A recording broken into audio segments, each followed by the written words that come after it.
Good morning. This is the BLAINESWORLD webcast that can be found each week on Facebook, YouTube, and LinkedIn. You can also listen in on Spotify, Apple Podcasts, and get more information and listen to previous shows at our website, which is behind me, blainesworld.net.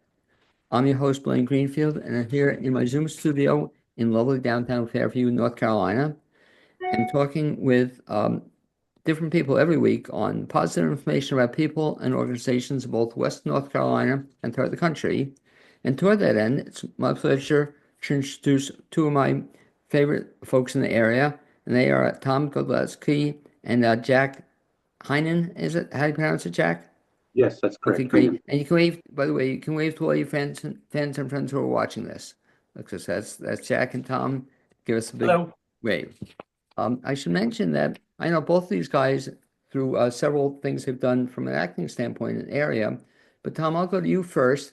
If you could kind of give maybe like the Reader's Digest version of your background, if you can keep it to under 2 hours. Oh Okay. my goodness, that's going to be hard to do. Okay. Well, I'm a native of Asheville, Buncombe County. I live on the property where I grew up in the Emma community, which is in West Asheville, but over in the county. I was a teacher assistant for Asheville City Schools for 29 years and retired a couple of years ago. I have a bluegrass band. I'm a founding member of the Buncombe Turnpike, which is a bluegrass band here in Asheville. And we've been together about, I think about 22 years, 22, 23 years. And a while back, 25 years ago or so, I started writing plays, and I was doing short stories.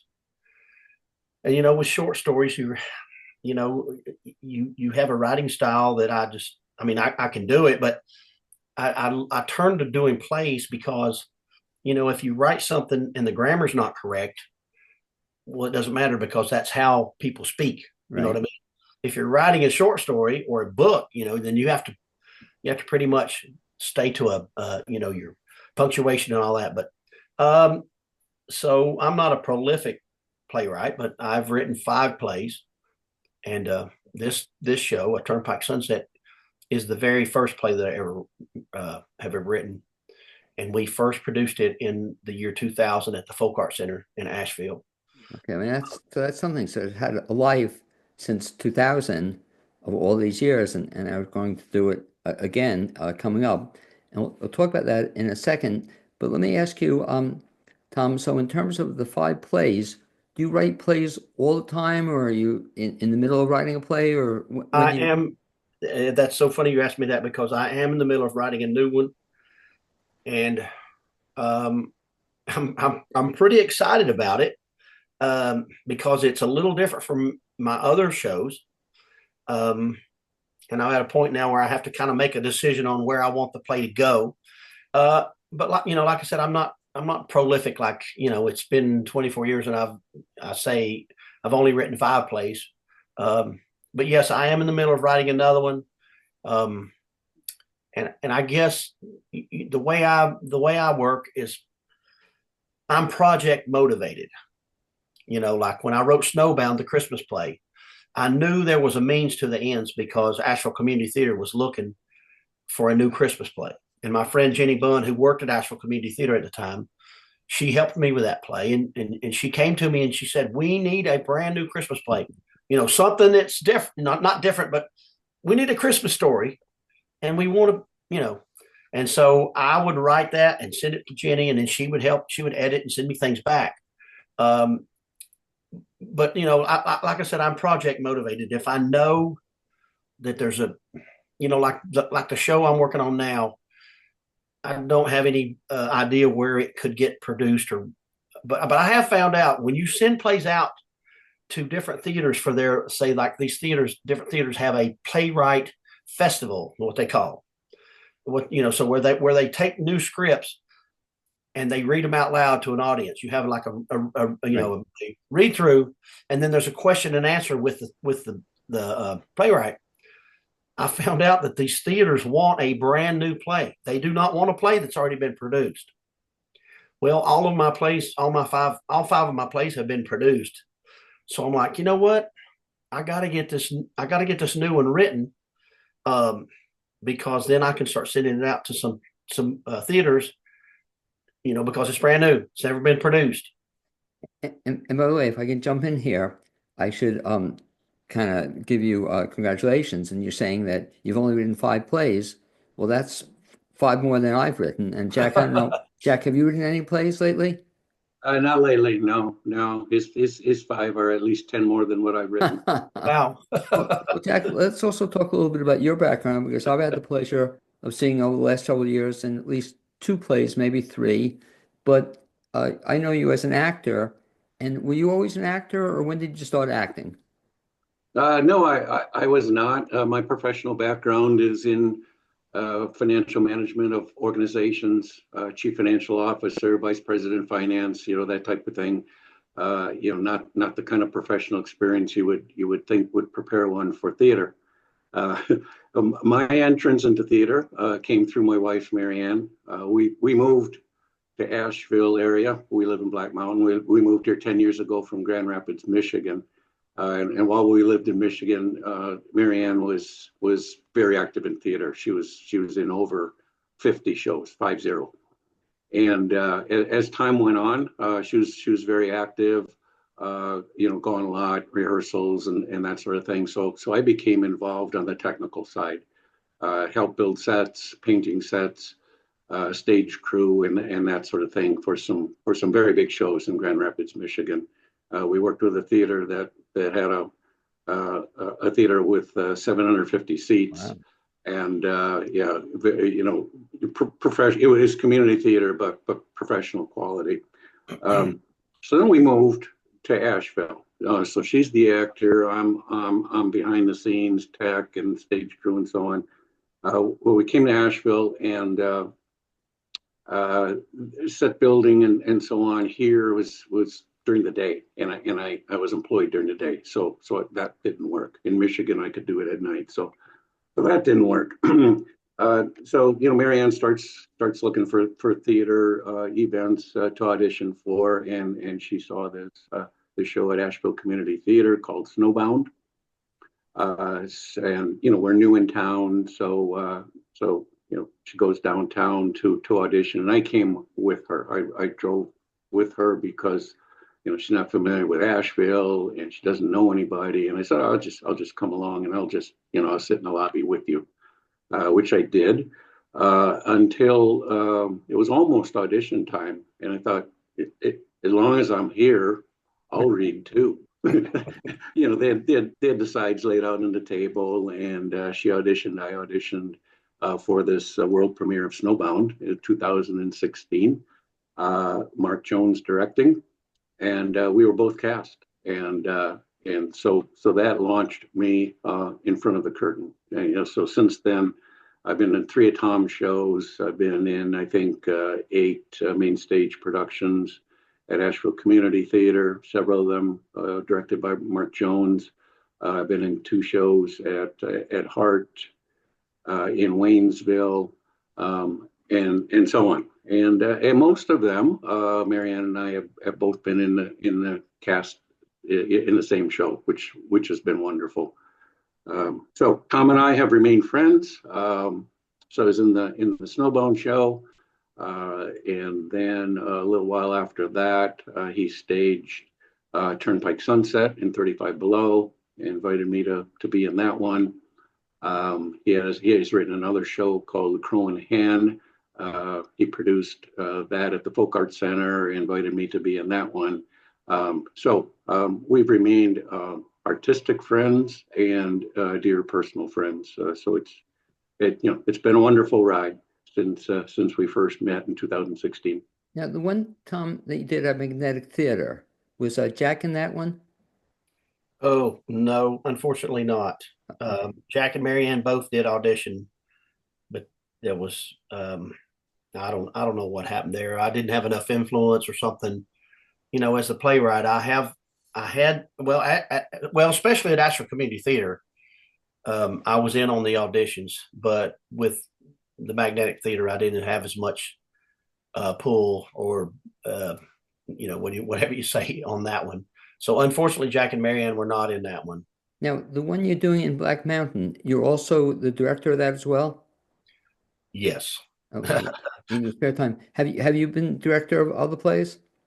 Um, well, when we did the Crow and Hen, I had a friend of mine named Cindy Baldwin who was a theater major in college, and she worked at ACT and at SART, and I had her as a stage manager, and Cindy's she knows a lot about theater, so she pretty much took over, which I didn't care. I was glad, but she kind of, people in the show just kind of looked at her as being the director.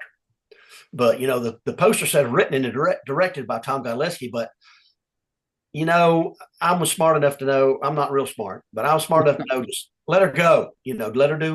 Let her run the thing and let her do what she wants to do. So, but with the Turnpike Sunset, there's only 6 of us, and they're well. First of all, I want to say, or one of the things I want to say is, it's really good to do a show where you love. And I'm not talking about, I like these people. I love everybody in the show. And I tell these people, my friends, Jack and Marianne and Steve and David and Charlotte, when I see them, I say, I love y'all, and I do love these people. So, it means a lot for me for people that I love to be in the show.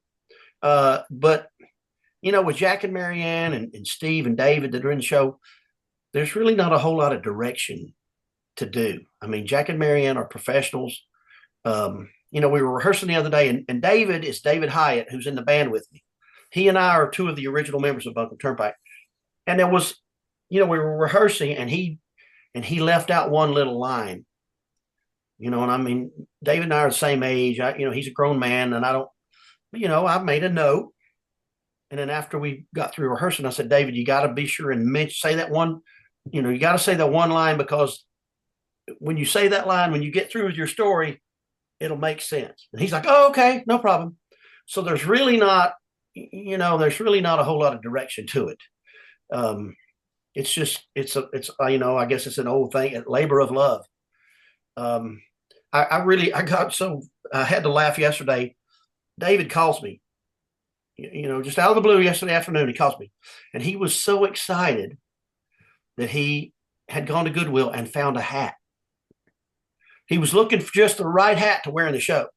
And he calls me up, and he's so excited. And I started laughing. I said, it's really funny that 2 60-something-year-old men call each other. One calls the other to be excited about a hat he found at Goodwill. So like I said, there's really not a lot of direction. Now, I am real excited about Charlotte Warren. She's in the show, and she's 12 years old. She's a very good fiddler, and she has the most angelic voice. I mean, just a sweet voice. She's blessed that she is 12 years old and so talented. She's never done a production. She's never done a show. This is her first time on stage. And she takes direction so well. Marianne is kind of taking her under her wing. Marianne plays her grandmother in the show, and Marianne's kind of taken under her wing and kind of, coaches Charlotte a little bit. And that was another thing I want to mention. Well, the show originally didn't have any young people in the show. Then I went back and reworked it, and I put a young man in the show that was my son. Well, then we wanted Charlotte to be in the show, and one of the criticisms, I guess, or we had a review of the show when it was at 35 Below. And I can't remember this man's name, but a guy came and he reviewed the show. And one of the things that he didn't like was he didn't like all the corny jokes in it. But the jokes are corny because it's 1861. I mean, there's not going to be any modern jokes, I mean, but so one of the things the guy said is Miss Johnson, who is Marianne's character. Miss Johnson needs to be in the show more. And I was like, okay, with criticism, Teddy Roosevelt said, it's not the critic that counts. It's the man in the arena, the people in the arena that are actually doing it. But I did kind of take that to heart because Marianne is a great actor.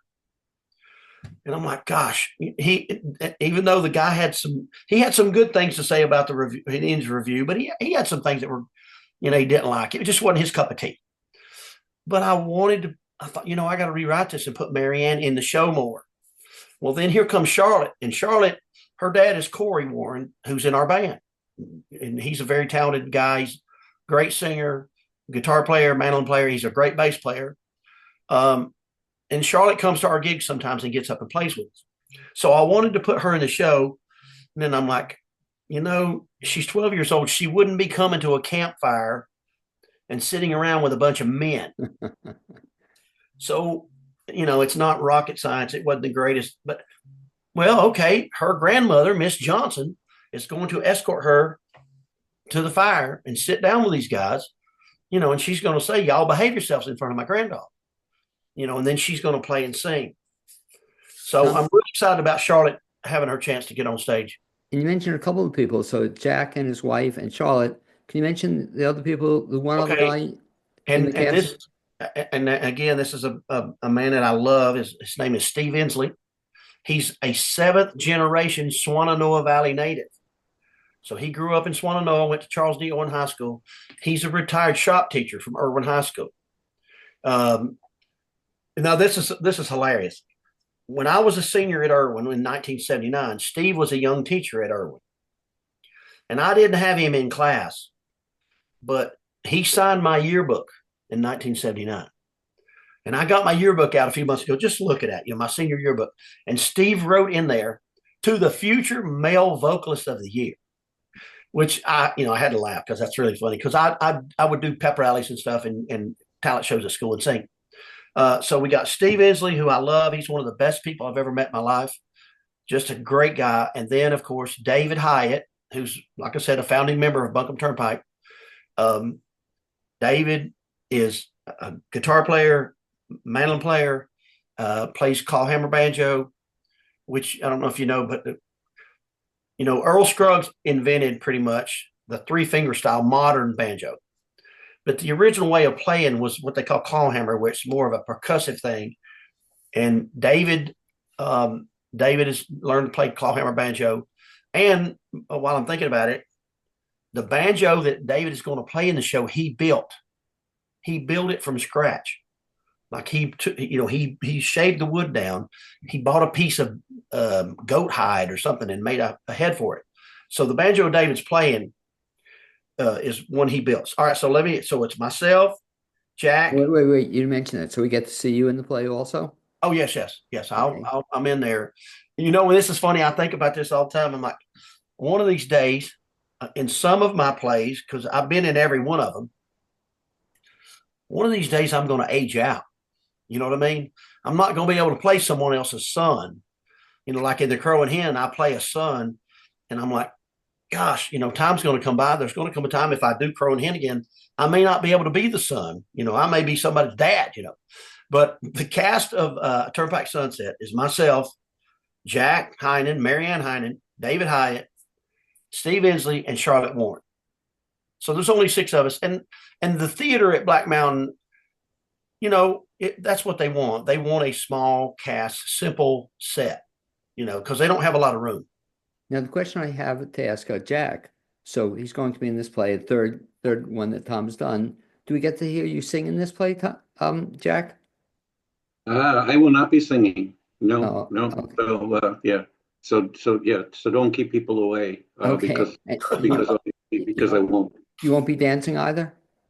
Not too much. No. Okay. No singing, no dancing. And how about, will you be looking for an imaginary rabbit also? That remains to be seen. I encourage people to show up just in case.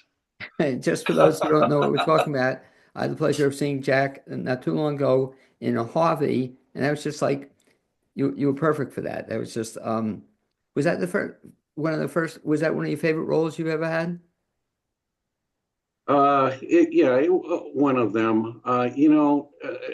Roles are favorites in different ways, and that's of course near the top. Who wouldn't want to be O.P. Dowd, and in the long line of actors following Jimmy Stewart. But yeah, so it's certainly near the top, but there are also others that I enjoy almost as much. But that one was a real honor to have the director select me for a demanding role like I that. was going to say that was an amazing role. That not a small role. Was that the biggest role you ever had?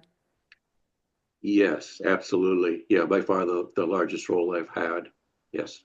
And the other thing, in a funny kind of way, Jack, you're almost at an advantage because it seems in terms of casting plays, and Tom could probably talk about this as well.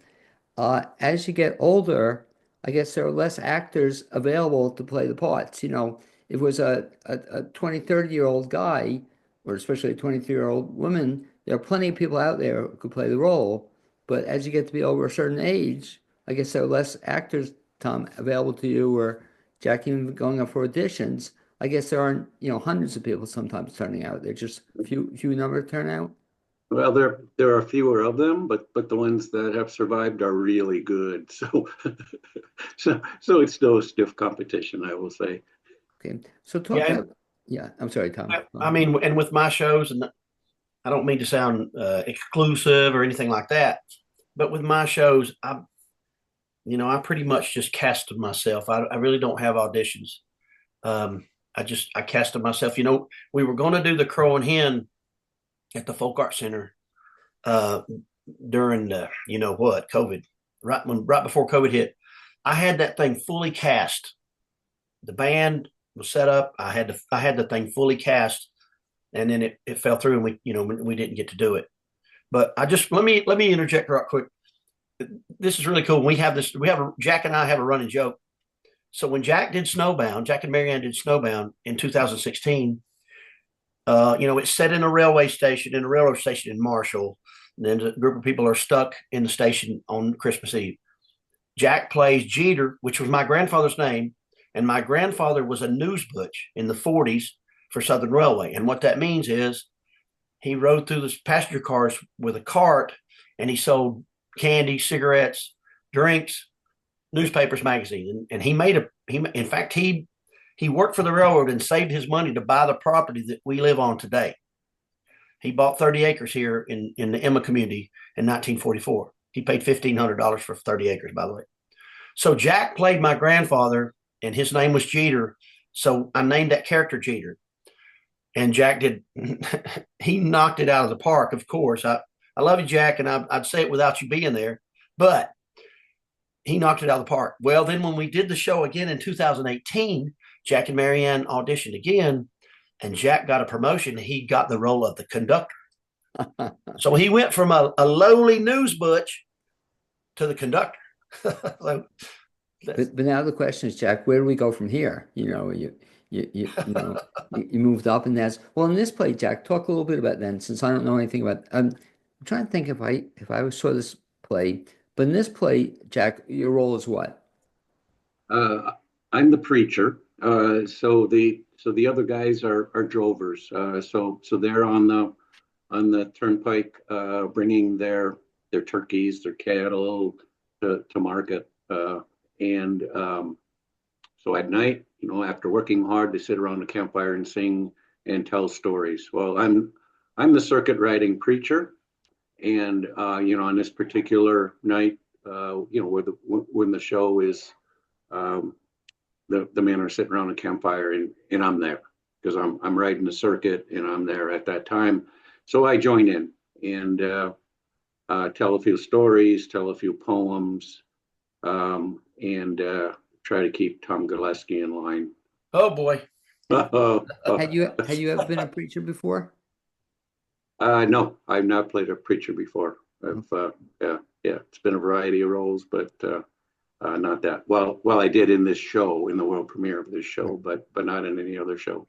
Well, I have to ask you too. I always wonder when somebody works with a spouse or significant other, how is it like the two of you? Do you read lines off each other, or do you just memorize everything on your own? Some of both. Marianne works better with us, reading back and forth. I do less of that. I record the lines and I listen to them, and repeat them back. So I'll record, a couple of lines before mine and then mine. So for me, that works better. It's some of both. I ask you But because it's two actors, which probably you both know, and they've done a lot of stuff in Black Mountain, are Mike Yao and Karen Comington Yao. I don't know if have you ever worked with them, Jack or Tom? But they're one of the few couples that say they don't like working with each other, to memorize lines, and they do it separately, So I separately. guess it They were depends. they were both in the Sparrow and the Whippoorwill. Okay, that's right. They Yeah. and they if they didn't like working reading lines together, you couldn't tell it because they both did really well, knocked it out of the park. They were No, they really, always really good. do. But I always thought that was kind of funny that they don't rehearse the lines together. And talk a little bit then, Jack, about the rehearsal of the show. And what I really want people to see it is that a lot of times folks don't realize how much time and effort you put into this. So you started, Jack, working on this about when? We received the script around Thanksgiving time. And so the process is you work on your lines alone, or Marianne and I together, or other actors with family members, Charlotte with her mom and dad, and so on. So you receive the script, you start memorizing it on your own, so you're familiar with it, and then the cast gets together and has a series of read-throughs. You just reading through the script and getting to know what's in it, what the other characters are like, what the other people are like, and we've had several of those already in Tom's house. And then the next step is getting on stage and doing what they call the blocking, the movement, the positioning, if there's props, where they are, or moving props, and that sort of thing. The music, tying the music into the dialogue, and so on. Now, this play, and I asked Tom this as well, but it came, I guess, right after you got the scripts, right after the hurricane. Was that it? I'm trying to think when we had the hurricane. Around Thanksgiving. The hurricane was the end of September. End of So about September. So, 2 months after the storm. yeah. Yeah. Did the hurricane affect this at all? No, because we've had it planned. And I do want to say thank you to Black Mountain Art Center because we scheduled this maybe a year ago. I don't know. It's been a while, but several months ago. We had a gig. The band Buncombe Turnpike had a show at the Black Mountain Art Center scheduled for in October, and that got postponed and moved to November. But no, it did the storm didn't affect us at all. Okay. But I do want to say I procrastinate a lot, but Jack and Marianne were like they were in a nice way. They were on me like, "Where's our script?" And then the opening monologue, Jack's character Preacher used to do that monologue. Well, when I wrote Miss Johnson, Marianne's part in, I was like, Jack, don't get your feelings hurt, but I'm going to give Miss Johnson, I'm going to give her that opening monologue. And so then this is so funny. Before I sent the script, Jack had his script from last time. And he sends me a text or an email and says, is the opening monologue the same? Because Marianne's going to go ahead and memorize the opening monologue. And I said, sure, go ahead. There was a couple lines that were changed, but I said, no, go ahead.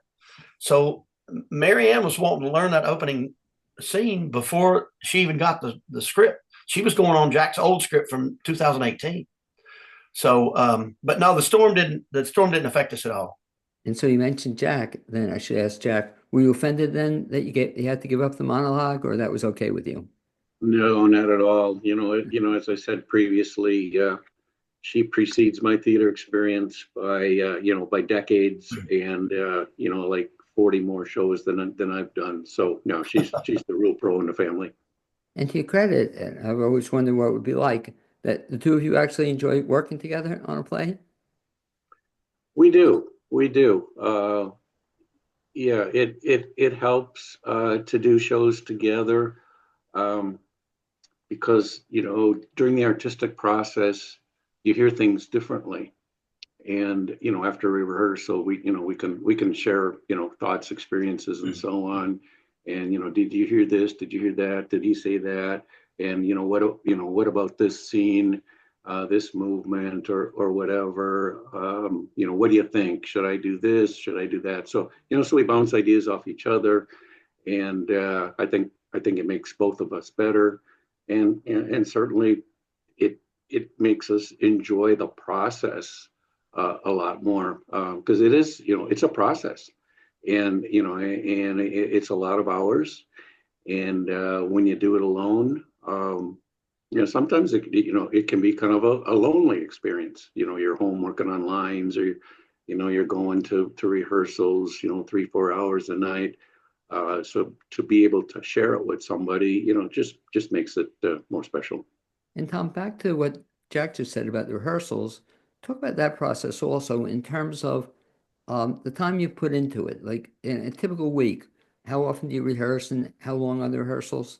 Well, we've gotten together now, I think about 3 times, which doesn't sound like much, but everybody in the show except for Charlotte has done the show before. So that's one advantage that we have, that, Jack, well, Marianne has a lot more lines now, but so every adult in the show has done the show before. Now, we are going to get together tomorrow, and then next week we're going to get together a couple times. And I'll just tell you, Jack, I have found a theater that's going to let us come be, because we're doing it in my living room, and we're in a circle, but on the stage we'll be in like in a semicircle. So we are going to be able to go to a place and spread out and do the show.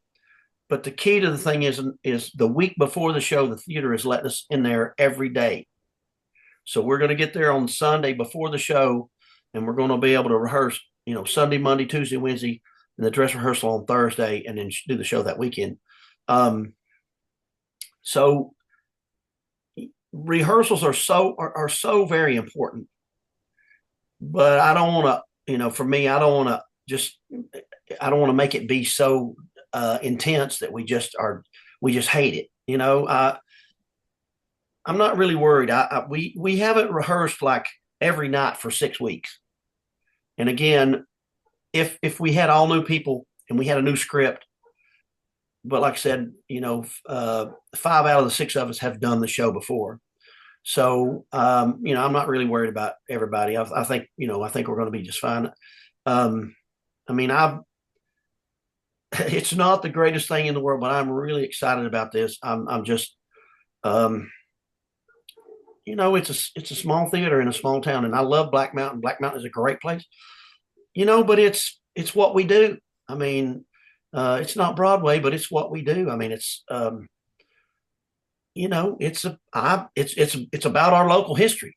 It has it's historical fiction, but the facts that we talk about, that it's real history. That's really that really happened.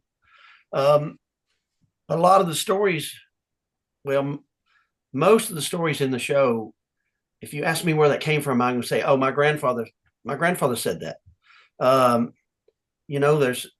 There's one, is it a haiku, or is that what it's called? There once was a woman from Nantucket who had a bustle as big as a bucket. She filled it up with goats. She filled it up with oats and got around the goats, and one snuck up behind her and took it. When I was a little boy, my grandfather said that. He said that poem, and I don't know, he's not around anymore, but he might have written it. So for me, it's just it's such a cool thing to take something that my grandfather said 50 years ago or more. Well, he died in 1973. So, so when I was a little bitty boy, my grandfather said that poem to me. So a lot of the stories, most of the stories, Jack has some really funny, the preacher does a couple poems. And one of the poems he does, when about 25 or 30 years ago, my wife and I took our sons to a rodeo in Marshall, and they had a rodeo clown. And this rodeo clown comes out and he's telling jokes, and he says, "Little birdie in the sky, drop some whitewash in my eye. Makes me glad cows can't fly." And he told that, and I'm like, that just stuck in my brain. I'm like, and that would be the kind of thing in 1861 that someone would say. There's no technology involved. It's all about animals, and it's about a birdie and a cow. So, but one thing Steve Inslee said, he's really proud to be continuing or letting people know about our local history. If you would, Tom, you mentioned earlier, but if you would give the dates and times again of when the play will be. Again, it's only 2 nights and 1 day, but if you mention those dates and how to get tickets. Okay, it's January 31st at 7 o'clock. That's Friday night. February 1st, 7 o'clock. That's Saturday night. And then February 2nd at 2 o'clock. That's a Sunday matinee. And I believe it's blackmountainartscenter.org. Is that correct? I have it here. It's blackmountainarts.org. Blackmountainarts.org. You can go in there, right. And they have a ticket service called Eventbrite. You can go on there and buy tickets there, or you could call the theater. But if you go to their website, you can, you get their phone number. And one nice things, folks are in for a treat. If they come to Black Mountain, it's just a really neat little town. It's great to grab dinner beforehand, the Friday night shows and Saturday shows or Sunday afternoon. We often do that and just go into town, and there's several nice restaurants in the area. So it's a really nice place to visit. And let me ask you both then, in terms of after this run is over, Jack, do you have anything lined up yet for what's going to come after this show?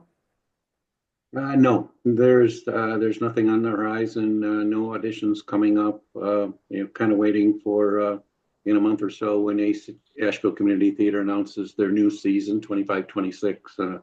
We'll see what's there, and if they need an old guy like me in one or more of the shows. But after this, there's nothing on the agenda. That's unfair. That's like typecasting. With the old guy. You should get to play a young guy one time, or one time. One day is that one time. One time. And Tom, that's another running joke Jack and I have. What's the joke? Well, in Snowbound, the in 2016, Jack, he's the news butch. He's selling the drinks and stuff, and he tells us a Christmas story. And he said, "I had a girlfriend one time."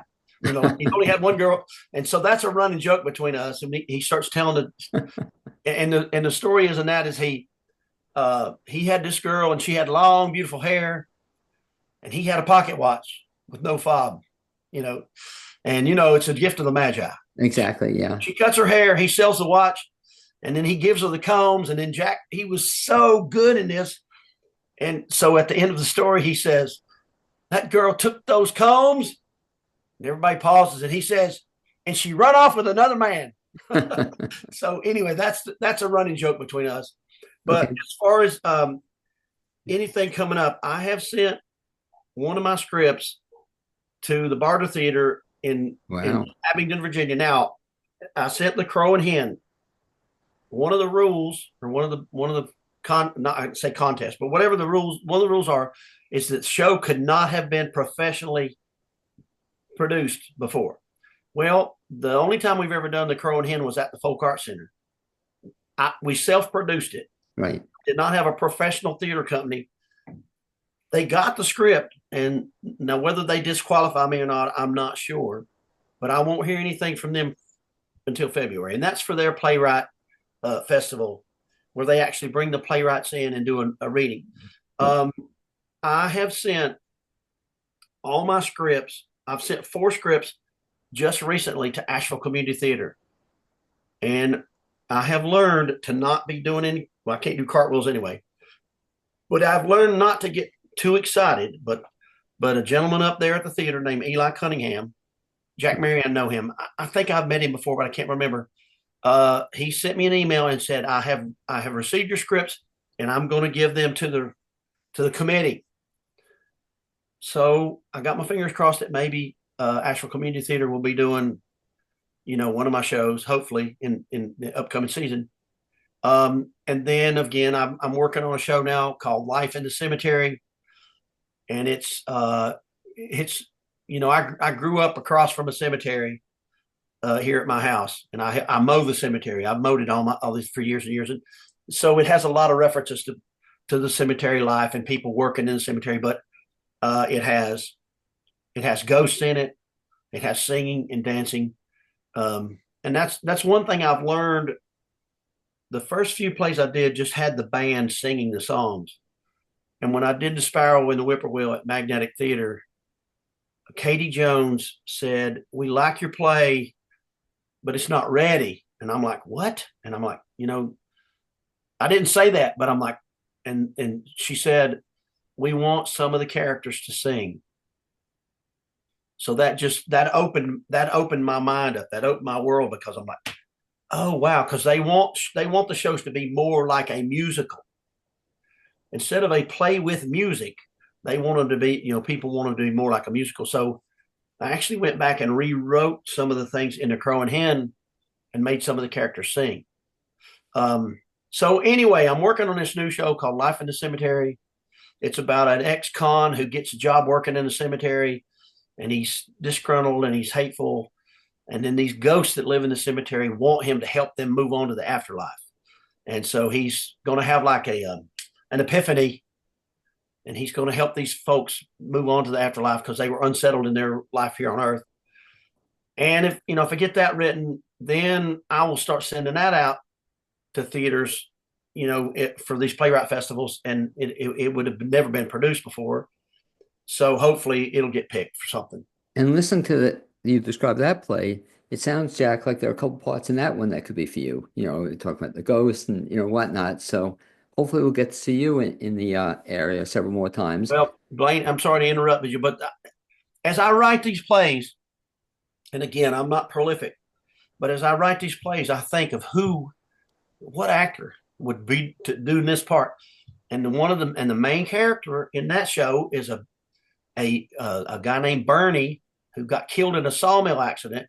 And I'm sitting here typing this thing up, and I'm writing, and I'm thinking to myself, Jack would be the perfect character for Bernie. He'd be the perfect actor for Bernie's character, because he's kind of funny, he's kind of aloof, he's kind of, and I've got in my mind that if I ever got this show produced somewhere, I'd love for Jack to do the part, but we'll see. I may be projecting myself too much ahead of time, but I think you've got a key part. You're describing the part. Also, the guy is very good looking, so that would be Jack. Exactly. Handsome. He's there. Anyways, I'd like to thank you both for being on my guest on this edition of the Blaine's World webcast. Hopefully, I'll see you at Black Mountain in next week or two at the show. And I'd also like to thank my producer, Cappy Tassetti. And like I said, you guys are the best. So look forward to seeing you in the show. Thanks, guys. Thank you. Thank you.